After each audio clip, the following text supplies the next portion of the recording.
Welcome to the Ellis Talker Show. If you enjoy our content, please like or subscribe. Hi, welcome to the Ellis Talker Show. I'm DV LeBron. Do you got things around the house that you want to get done, maybe a special project? Check out Canish Construction. Waxahachie, he's a local guy. Chris Helms, he'll take care of you and let him know DV LeBron sent you. Today, my very special guest is a lady who's had quite a storied life. She's an author. She's authored so many books, and she's really dug deep into personalities. And I want to introduce to you Miss Marita Littauer. How are you doing, ma'am? I'm great. Good to talk to you, DB. Good to talk to you. Coming to us from Lubbock, Yep. real Texas, as you told me. Yeah, real North Texas, up there in the Panhandle. The real North Texas. But, ma'am, I really appreciate you coming on because there was so much interesting stuff that you've been through and you've seen. And I love having stories of life on this show. So I kind of want to just go ahead and ask you about you and just kind of give a bio on you. Well, sure. As you mentioned, I am, as you put it, into the personality types. And I grew up with it. When I was just 9 years old, my father created a personality profile that has been in use since then. And I'm 67. So this personality profile has been in use for almost 60 years. Now, of course, we've added something to it. It's been enhanced. It's printed in color. It used to be mimeographed. You're probably too young to even know what that is, but it used to be mimeographed and stapled together.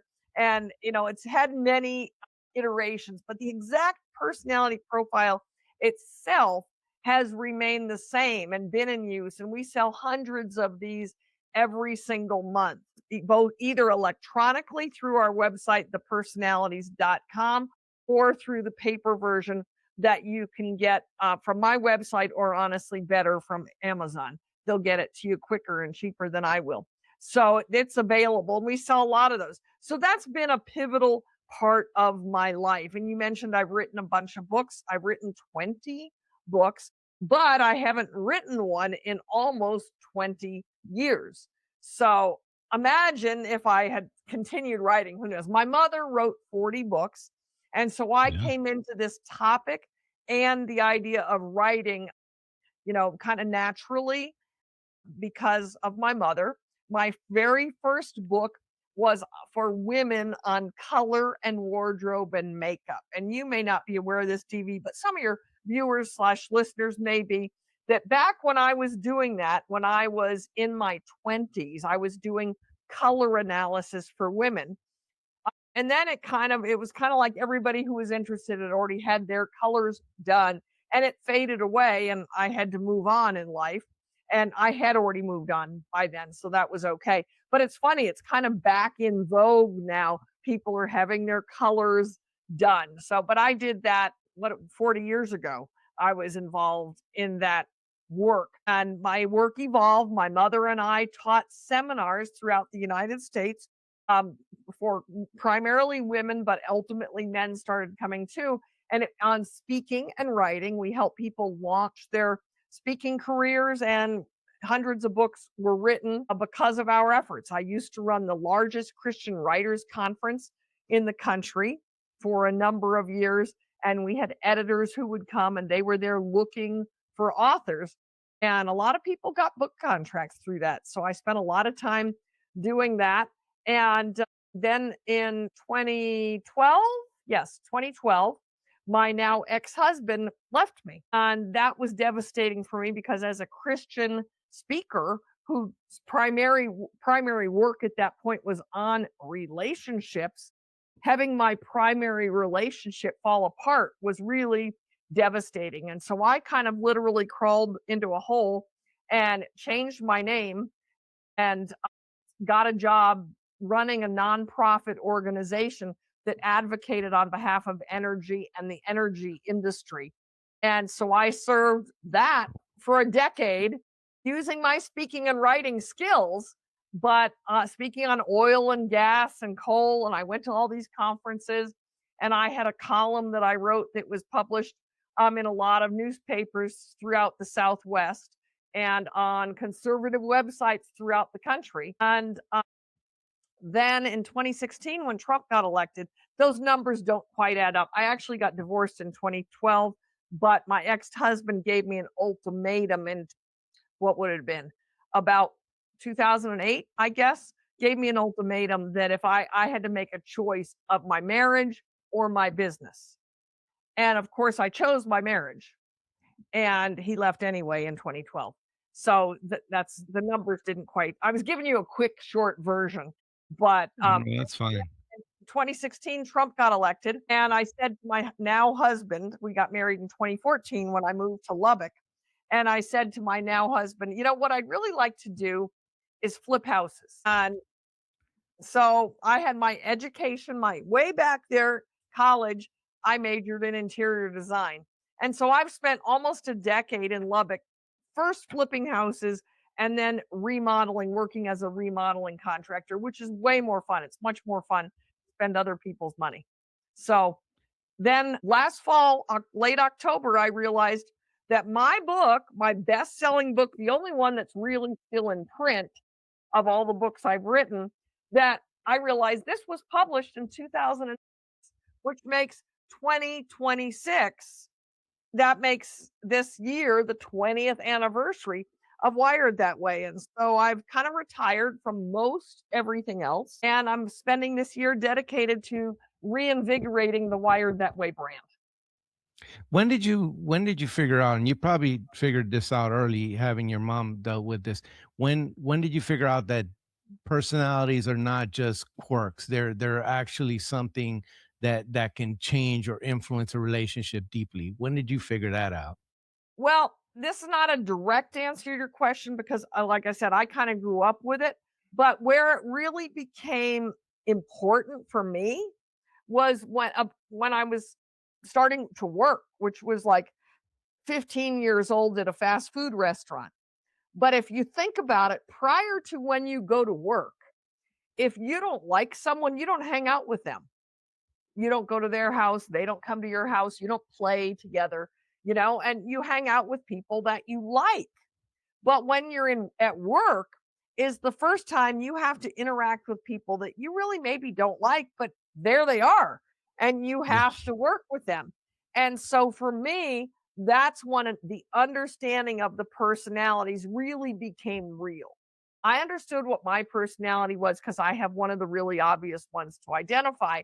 But when I went to work and had to spend time with people that maybe I wouldn't really choose, and I began to see that I could, because I had this depth of knowledge from my upbringing, I could look at this person that I was working with, and I could pretty quickly identify what their personality type was, which was not something my mother taught. So that's one of the things have kind of brought to the body of work is how to identify the personality type of these other people by watching their body language, their mannerisms, their clothing, and how they keep their personal space. And I find that if you know that, you can almost more accurately identify someone's personality type than if you have them take a personality profile. Plus, if you're in a tough relationship with someone, whether it be your spouse, your romantic significant other, someone you're working with, if you're in a tough place with them, it's hard to go to them and say, "Excuse me, would you take this personality profile so I can figure you out?" But it's better if you kind of step back and watch and then use this knowledge to adjust your approach to that person and to then ultimately adjust your expectations and meet their emotional needs. Marita, do you think that when you were telling me about, whether asking them this personality test or watching them, do you think that it's just one of those things where actions do speak louder than words? Maybe when they're answering a question, they're subjective, they're having to look at themselves versus you seeing them in their environment?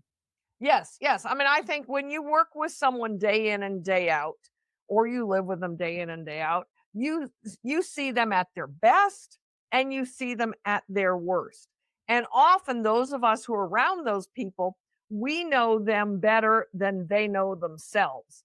And I always, when I'm speaking on this topic, I use the example and I say, if you're talking to someone, let's just say at the office water cooler. I mean, maybe it's not really the water cooler, but we're using that figuratively.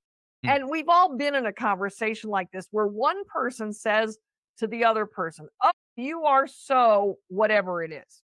Put in the adjective, organized, funny, whatever that adjective might be, and that person says, "I am not." And everybody around them goes, "Yes, you are." And I mean, we've all been there, whether we're the one who's denying that that's what we're like, or we've all been a part of a conversation like that.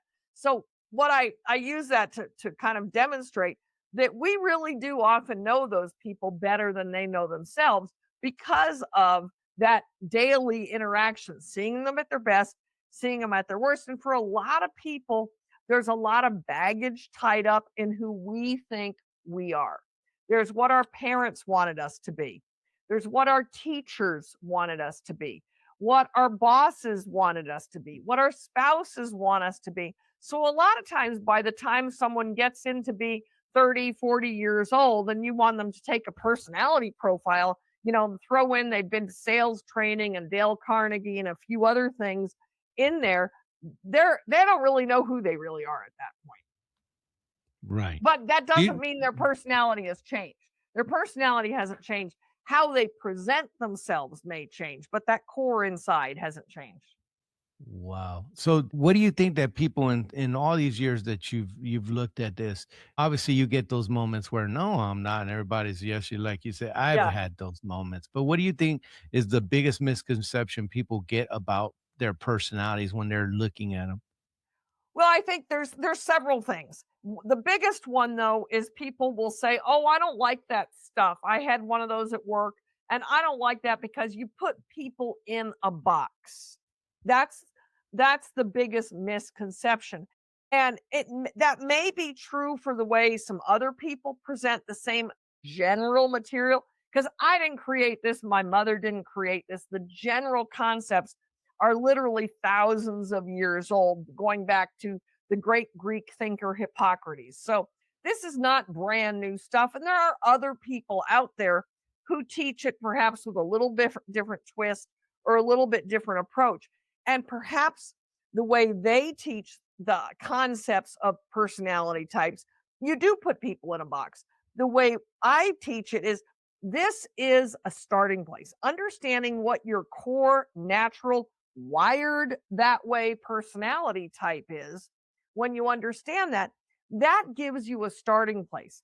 On this paper personality profile that I have in my hand is a whole chart of strengths and weaknesses of each personality type. And once you understand what your personality type is, you then want to work to eliminate those weaknesses and live in your strengths, but also to work to acquire strengths that are not natural to you. For example, my basic personality type is what I call the popular sanguine, represented by the color yellow, and the powerful choleric, represented by the color red. And I'm about 50-50 those two personality types.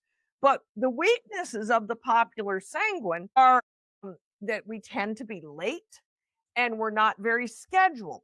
My husband, who's the perfect melancholy, represented by the color blue, and he's a CPA, which is wonderful for him. He can sit in an office with no windows all day long with a calculator, and he can do that. I couldn't do that. But he likes to say to me, "Marita, dates, times, and numbers are not your friends." And he is correct. But I have had to learn to get organized so that I was here for you today, for example. I have Yeah, to, I'm I've had grateful. to, I, I've had to learn to get organized. And I've had people say to me, "Marita, you are the most organized person I've met." And yeah, I am fairly organized, but it's not natural to me.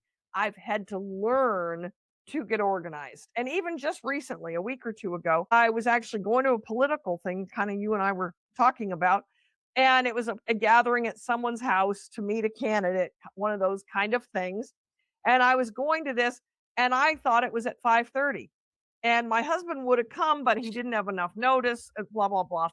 And when I got there, there's no one there. No one at all is there. And I look up on my phone and I look up the flyer for this event, and it was at 6 o'clock. I text my husband and said, "Oh, it's actually at 6 o'clock, not 5:30. There's time for you to come." And he's like, "No, I'm not coming." But I mean, this just happened a week or two ago, and here I am. Dates, times, and numbers are not my friend. I was there, but I was early. But I really had to learn. Yeah, no, and you were talking about this learn thing. I want to go back real quick because of the title of your book, Wired, and you said wired that way. So Uh-huh. personalities are concrete, like from birth, and then you work on them to change them, or Yeah. how does that work? Yeah, basically, and again, when I'm speaking, and I typically speak to women's groups, that's probably not a big surprise that I typically speak to women's groups. Well, they Ask, always want to be smarter than us. They do. well, they're generally a little more willing to learn, but not always, but generally a little more willing to learn. So I'll ask, how many of you have had more than one child? And almost everybody in the audience raises their hand.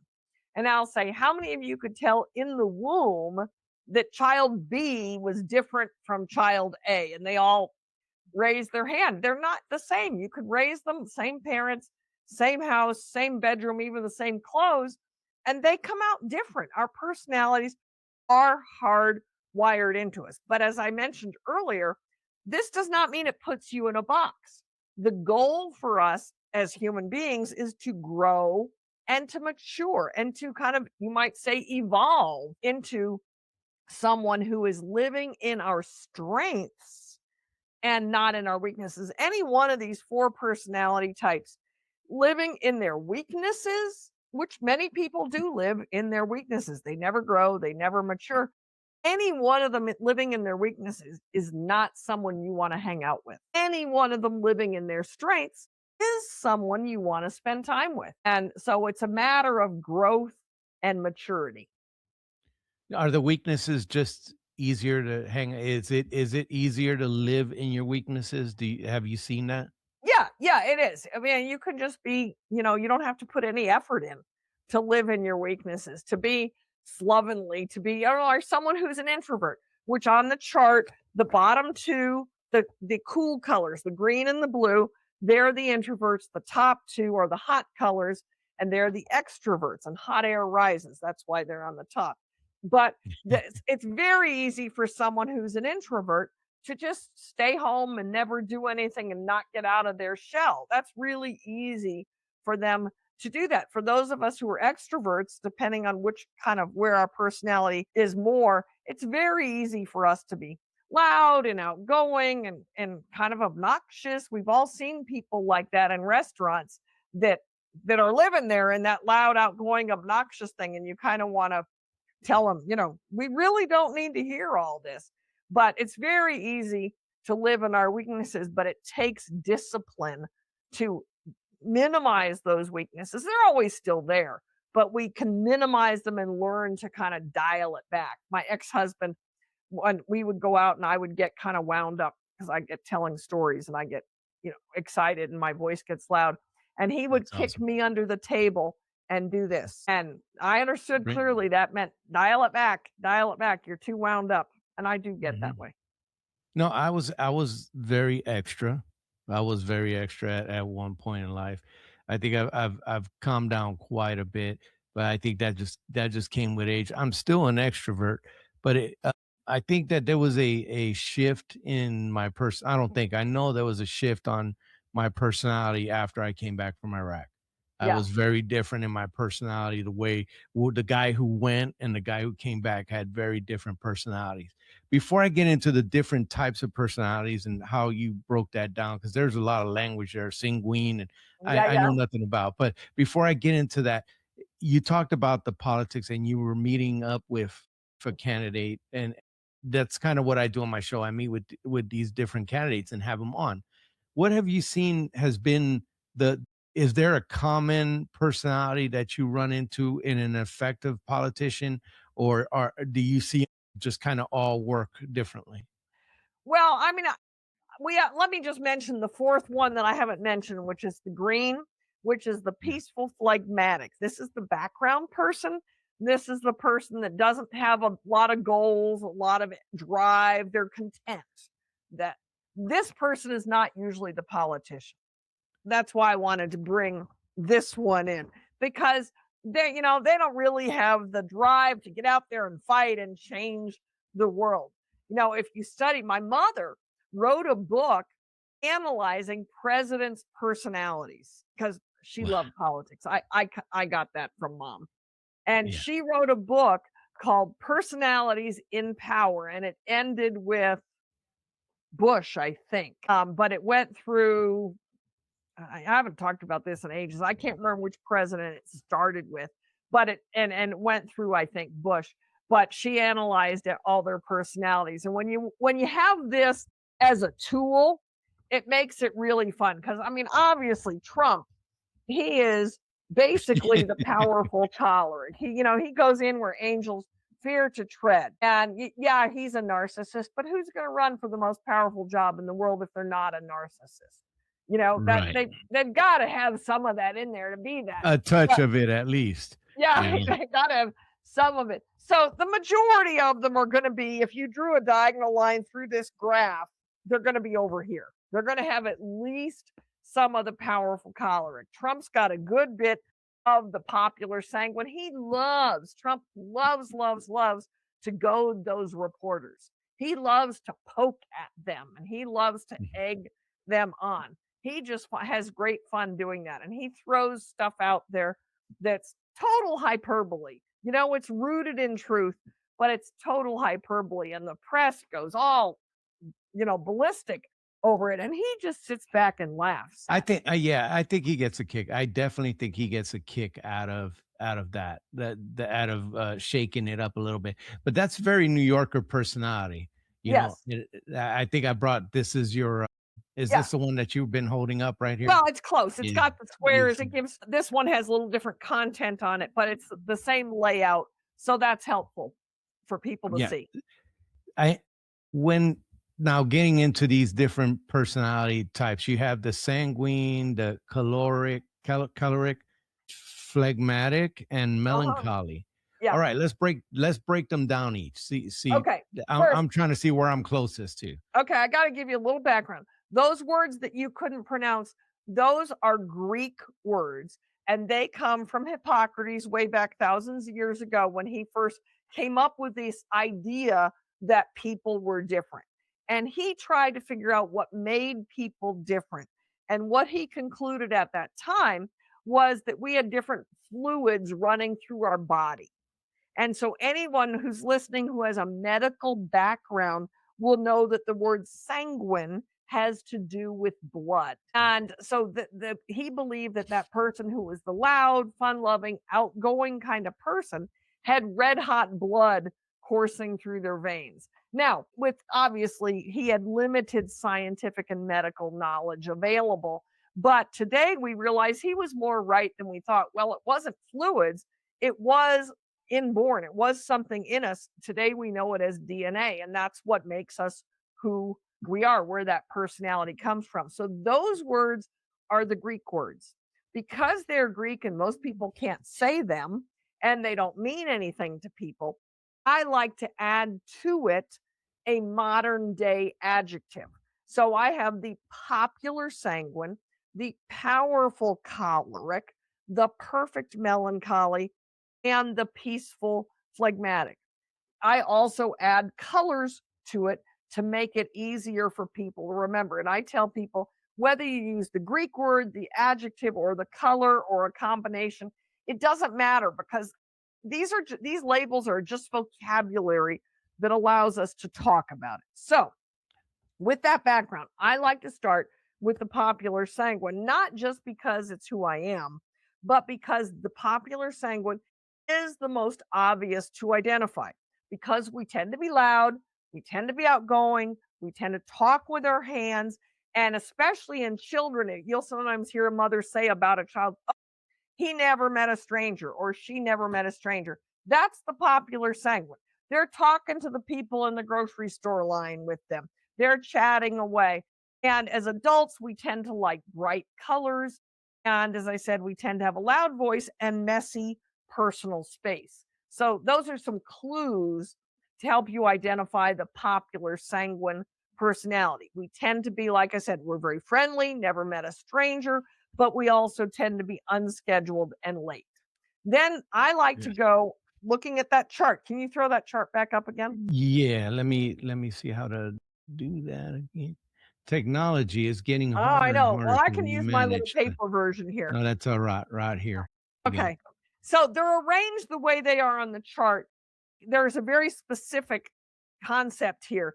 And from the popular sanguine, I like to go to the perfect melancholy personality, the blue, because they're the opposite. Where it says there on the chart, you can see the popular sanguine is loud and open. The perfect melancholy is quiet and closed. Popular sanguine loves people. Perfect melancholy prefers to solitude.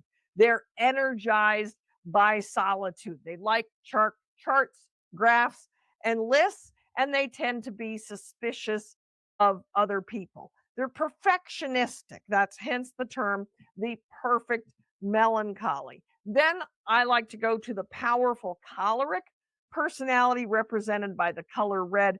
And this is the natural boss of life.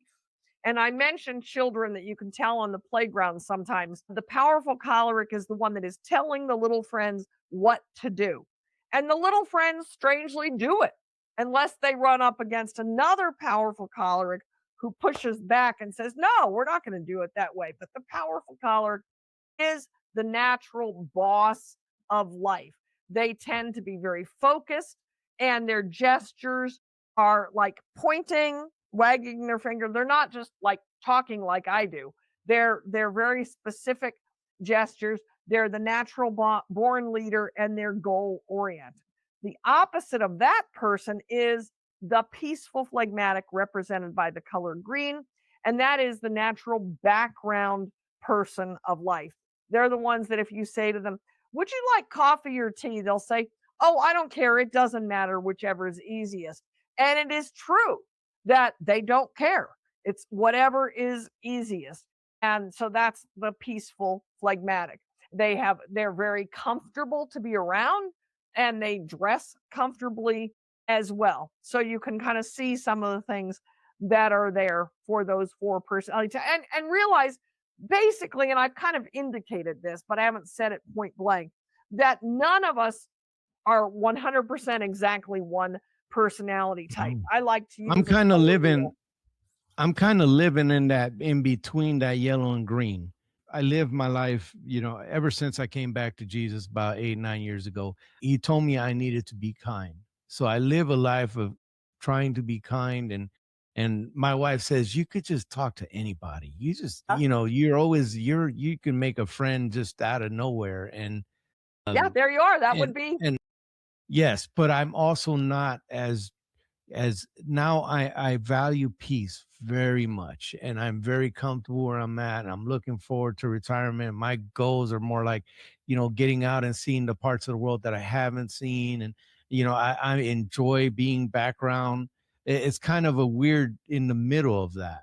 yeah, no, that's so the blends. Let me just tell you, since you're talking about that, the combination that you're talking about, that the person who has those two, the yellow and the green together, the yellow is outgoing, the green is introvert. Usually you can tell which one is your higher percentage based on, are you introverted or are you more extroverted? But those two together make what I like to call everyone's favorite person. This is a really likable person because the phlegmatic part of you, the green, doesn't push. You're easy to get along with, but the popular sanguine, the yellow, means yeah, you're fun, you like people, you're willing to get out and go do stuff. You're probably not going to organize it, but if someone says, "Hey, let's go do this," you're going to be game to go and do this. So that combination is, I like to say, everyone's favorite person. Now, the reverse of that, the powerful choleric red and the perfect melancholy blue, I call this corporate America's favorite person, because this is the natural workaholic, the powerful choleric, that strong, goal oriented, driven, but the perfect melancholy, the really organized, detailed, conscious. And this is the person who can very easily become a workaholic. And while you said you're looking forward to retirement, this other person, they dread retirement because the last thing in the world they want to do is have nothing to do. This is a person who likes to work and likes to be going.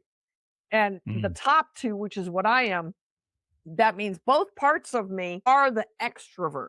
So I tend to be kind of turbocharged. I don't do nothing well. That doesn't mean there's nothing I don't do well. I don't just sit and rest well. I don't do nothing well because I'm go, go, go. Now, my husband's the bottom two, the green and the blue, the peaceful phlegmatic and the perfect melancholy. And he can spend an entire weekend sitting in his recliner in the garage. That's where his man cave is. He can sit, and he does have a recliner there, and he can sit in the garage and watch sports for an entire weekend. And I'm not criticizing that at all. It's not, Yeah. I don't get it, but he can do that all weekend and he's content. Yeah. No, and I've been known when it comes to football. I love my Niners, and I'm gonna be watching. I'm gonna be watching the screen when they're on. But what are the negative parts of each of these that you've seen when it comes to, let's say, relationships between wife and husband? Where have you seen in a marriage where what are the negative parts of these? Well, we tend to marry someone who's opposite from us. And I've done this twice. I'm popular, sanguine, powerful, choleric, and I've married a melancholy twice. And the melancholy, I mean, we just tend to marry someone who's opposite from us. I believe that God designed us that way because where he is strong, I'm weak. Where I'm strong, he's weak. And so I believe that God designed us that when we come together, we bring a full complement of skills to the table. But if you don't understand this, it becomes attack. Instead of attract, it becomes attack. We were originally attracted to one another for the strengths that that person had that we realize we don't have. My husband one day recently said to me, if it wasn't for you, I would probably never get out of the house. And it is true. He would be content to just stay in and all the time. Few weeks back, I told him something that I was going to go do. And he said, do we have to have something every single night? I said, no, you're not going. I'm going to this. I know you don't want to go. And besides, we haven't been home for the last 4 nights. But to him, it's like, do we have to have something every single night? And so, see, that can be, if you don't understand each other, that can be a real drag because I want to go when he wants to say no. And so those opposites can be very difficult. When the powerful choleric with the peaceful phlegmatic, you have the same kinds of issues. The powerful choleric wants to go, go, go, and the peaceful phlegmatic is saying no, no, no. And I had one time when I was speaking, a woman came up to me and she was clearly powerful, the powerful choleric.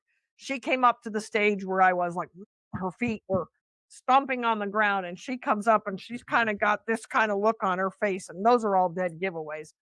And she says to me, so if I understand you right, you said the peaceful phlegmatic needs respect and a feeling of self-worth. And I said, yes, that's right. And she puts her hands on her hips and she says, well, what I want to know is how do I respect him when he doesn't do anything? Well, right there's the problem, because to her, respect is earned by doing. You're not respected because you're a quality person, that you're kind, you're loving, you're considerate. To her, and as a powerful choleric, respect is earned by doing. And to her mind, her husband, and he may not even realize it, but he's in a production deficit. And she's expecting him to do. And if you don't understand these concepts, I don't know how many marriage stays together truly, especially because we do tend to marry someone who's opposite from us. Yeah, no, I can see that being an issue if that's a person that needs actions and actions and actions and actions with somebody who really does not function that way. When it comes to, have you seen chameleons in this? Like in your studies and looking at this and being part of this, have you Yes. seen people be chameleons in trying to do this, And but you knew damn well it wasn't that? that is generally the peaceful phlegmatic, the green, and that often makes them harder to identify because their personality type, well, it is hardwired, it's not so big, it's not so obvious. And they're as intelligent human beings, a peaceful phlegmatic in a workplace, let's say, is very well liked. Everybody likes them. And so it's time for them to get a promotion because they've been there X amount of time and it's time to get a promotion. And they get sent to management training. They get sent to sales training. They get sent to different trainings. And as an intelligent human being, that person can more easily function in a different role. They can function in a leadership role more easily than I can be quiet. And so they can take on traits that are not natural to them. But the thing that happens, and that sometimes that's when I talked about identifying the different personality types. I identify the peaceful phlegmatic last because they're the least obvious to identify. And so often, truly the best way to identify their personality is by process of elimination. And a lot of that is because of that chameleon characteristic that they can take on this trait, they can take on this trait. But at the end of the day, assuming this is in the workplace, at the end of the day, they're exhausted because all day long they're having to put forth and put out and be someone that they are not naturally. And so when they get home at the end of the day, that peaceful phlegmatic truly needs 30 minutes in the recliner because they're exhausted. They've been functioning outside of their natural skill set all day long, managing people, whatever they're doing, and that's definitely where the chameleon comes in. Does that make sense to you? Oh yeah, no, it makes perfect sense. That I think that at some point in my life, I've done that and been exhausted because it wasn't me. That was a pretty good analyzing there. Now, when it comes to parenting and family, because I've had you longer than normally I go, but man, I'm having so much fun here. That when it I don't comes even to know how long we're just here well, for. normally I go about 30 minutes, but man, I'm enjoying this. When it comes to parents and parenting, because we haven't covered that one, how can parents damage their child emotionally simply by not understanding this Oh, personality types? very, very much so. And let me mention that in my book, Wired That Way, I do have a chapter on marriage and I do have a chapter on parenting. But let me tell you a quick story. And this is a true story. It's a friend of mine. And when she was a little girl, she grew up her father was a pastor in a very strict religious, Christian faith. Okay. Very strict. And he was the pastor. And she was a little sanguine girl and she liked to wiggle and play and color, and all of that. But the popular sanguine, one of the things that is hardwired into us is the need, and it's on that chart, I believe, is the need for attention and approval. So we, as a popular sanguine, we want mom and dad to love us, pat us, kiss us, tell us that we're wonderful. So this Mhm. friend of mine learned early on as a child that the only way dad would tell her she was a good girl was if she sat in the front row at church and was a good girl and she didn't wiggle and she didn't color and she didn't hit her sister and all of that. She told me when she took the personality profile, she came out sanguine and melancholy. And she had an internal battle, a struggle as an adult because her father gave her this certain conditioning. She told me that she remembers one day going home from church, and this is, before we even before seatbelts, when cars had big bench seats in the back. And she and her sister were kind of horsing around, hitting each other in the back of the car.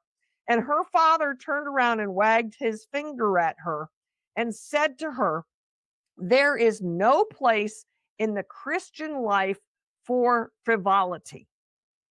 So now, as a little girl, subconsciously, this is not out front, but subconsciously, she realized is the only way dad will like me is if I behave in a different way. And then she finds out that who she is naturally is not okay with God. So when I meet this person as an adult, she's very conflicted inside as to, she's got real perfectionistic tendencies that she struggles with because she's trying to prove to dad that she's a good girl, even though she's now at this time that this happened probably 40. And so very much parents, if they don't understand who their kids are, they try to push them, or very often try to push them into a set mold of what mom or dad thinks is the right thing to be, or whatever their faith may dictate. And rather than encouraging that child with their natural strengths. Wow. And wow, that's big. Now, when I think about, because you don't have to be a psychologist to see this, even in my kids, these kids nowadays are anxiety ridden. They have a lot of, and I know Gen X and generations before me had our issues, but this generation seems to be really anxiety ridden, really just stuck in these different types of emotions that are really affecting them. And I wonder, because I'm sitting here watching this and I'm soaking this in. I wonder, is it because they're trying to live a personality that they're not, more so than anything else, that they're trying to live up to something. So it was Well, interesting that I you brought think it up. there's definitely some truth to that. I mean, obviously, the kids that grew up in crazy COVID world and things like that, there are some really different forces on kids today that were probably not in our generation. Right. That they're dealing with some tough stuff. But yeah, there's not a sense of that being that individual. Well, I could talk to you all night, but I got to kind of wrap it up. What do you here? I have some rapid ones that I had written down. Okay. Uh, let's see. Well, no, you've already answered that one. What personality is most likely to do ghost text? To do what? Ghost text. Ghost text? Yeah, like ghost somebody. Which one would Oh, you say? Yeah. I've never been asked this before, but I would assume that, see, I think the reason you ghost somebody is because you want to avoid conflict. And on the Right. chart, the yellow and the green, yellow and the green, no, where am I? There I am. The yellow and the green are the ones that want to avoid conflict. And Right. so, because the especially the red, the powerful color is much more confrontational. And they're going to just tell you like it is and, tell you to take a hike or whatever. Where the ones who want to avoid confrontational would be the ones who are more likely to ghost you. But I've never been asked that question. Well, you know what? It's good that I came up with one that Yeah, was a yeah, little it's bit good. I different. I like it. was looked at. So thank you so much again for coming on the show. I really thoroughly enjoyed this. There's just so much that I was taking in, just evaluating me as you were talking about Of it. course. But can you stick around after the show real quick? Sure, I can real quick. Yep. Thank you.